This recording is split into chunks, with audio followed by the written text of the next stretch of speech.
नमस्कार, आप देख रहे हैं हल्ला बोल जनता संवाद। अगर आपने अभी तक हमारे चैनल को सब्सक्राइब नहीं किया है तो प्लीज सब्सक्राइब करें।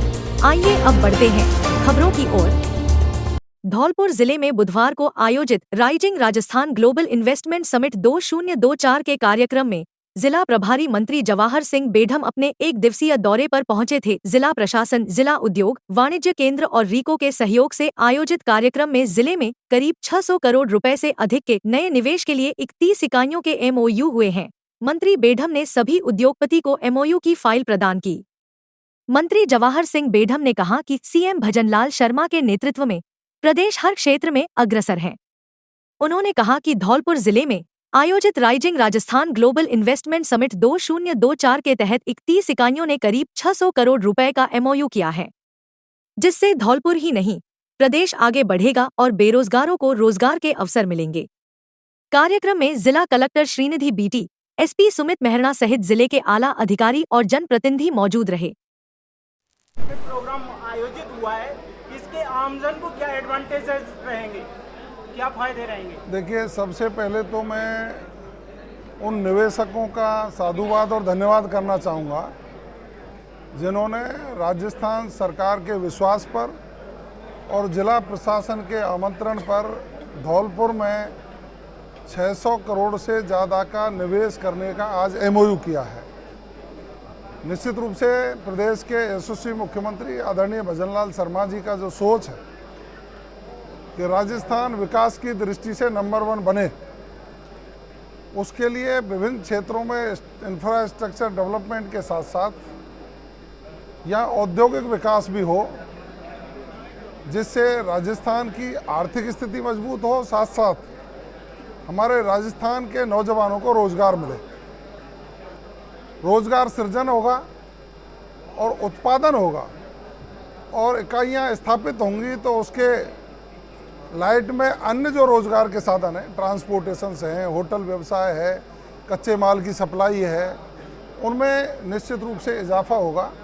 और मैं माननीय मुख्यमंत्री जी की सकारात्मक सोच का स्वागत और अभिनंदन करता हूं कि उन्होंने विश्व के कई देशों की यात्रा कर निवेशकों को राजस्थान में अपना उद्योग स्थापित करने के लिए आमंत्रण दिया है। और सुकून है कि अभी तक करीब 12 लाख करोड़ के MOU जो रोजाना बढ़ रहे हैं, उनकी संख्या बढ़ रही है। सरकार प्रतिबद्ध है, जो निवेशक यहाँ अपनी यूनिट स्थापित करेंगे उनको सुरक्षा की गारंटी, बिजली की निर्बाध आपूर्ति, पानी की व्यवस्था, कनेक्टिविटी, ये सारी व्यवस्थाओं के साथ साथ प्रशासनिक सहयोग भरपूर रहे, इसकी व्यवस्थाएं सुनिश्चित करके राजस्थान को स्वर्णिम राजस्थान बनाने का सपना हम साकार करेंगे। राजस्थान में बाई इलेक्शन की घोषणा हो चुकी है। देखिए, आपको मालूम है कि इन 7 सीटों में से 1 सीट हमारे पास थी जनरल इलेक्शन में, 6 सीटें कांग्रेस के खाते में थी। अब इन 10 महीनों में माननीय मुख्यमंत्री जी ने जिस तरह का काम राजस्थान में किया है, युवाओं के हितों का संरक्षण करने का काम किया है, पेपर लीक माफिया को जेल में पहुंचाने का काम किया है, यहाँ विकास की विपुल संभावनाएं हैं उनको धरातल पर लाने के लिए प्रयास किया है।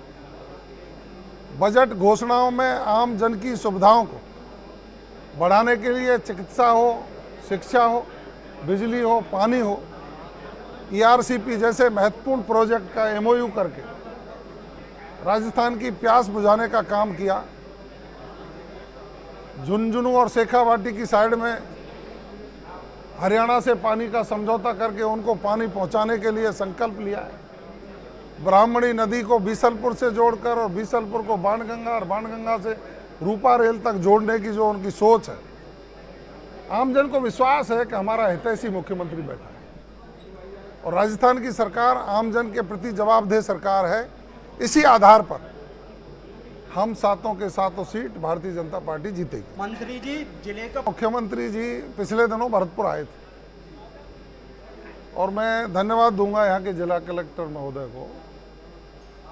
उन्होंने सभी इन बातों पर चर्चा की है और यहाँ से जो प्रपोजल जाएगा कि रेड स्टेन उद्योग को और कैसे बढ़ाया जा सकता है, उसके लिए क्या सुविधाएं दी जा सकती हैं, सरकार उस पर सकारात्मक रूप से विचार करेगी। जिले में पहली बात तो ये है कि मैं ईश्वर का कृतज्ञ हूँ, गिरिराज गोवर्धन जी की कृपा से जो प्यासा राजस्थान था वहाँ प्रचुर मात्रा में बरसात करके हमारी पानी की समस्या का समाधान किया। मैं आभार व्यक्त करूंगा प्रदेश के मुख्यमंत्री आदरणीय भजनलाल शर्मा जी का कि जहां औसत से अधिक बरसात हुई और उसके कारण सरकारी संपत्तियों को भी नुकसान हुआ, आवागमन के रास्तों को भी नुकसान हुआ और किसान की फसल को भी नुकसान हुआ, कई उद्योगों को भी नुकसान हुआ। उन्होंने त्वरित सर्वे करने के निर्देश जारी किए।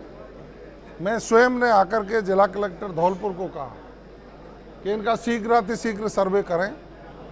रिपोर्ट सरकार के पास पहुंच रही है और मैं इस पर भी कहता हूं कि सरकार आम जन के प्रति जवाबदेह है। निश्चित रूप से सकारात्मक सोच के साथ उचित समय पर उचित निर्णय लिया जाए। मैं सभी धौलपुर वासियों को दीपावली की ढेर सारी शुभकामनाओं के साथ इतना कहना चाहूँगा कि हमारा जिला प्रशासन और नगर परिषद, मैं उस समय भी यहाँ आया और मैंने कहा कि यहाँ का ड्रेनेज सिस्टम कैसे ठीक किया जा सकता है, आवश्यकता है उन व्यवस्थाओं में सुधार की, उसके प्रपोजल्स बना करके, क्योंकि जब बारिश होती है तो निश्चित रूप से कहीं न कहीं किसी का छोटा मोटा इंक्रोचमेंट है, किसी ने मकान बना लिया है आम जन से जुड़ी समस्या।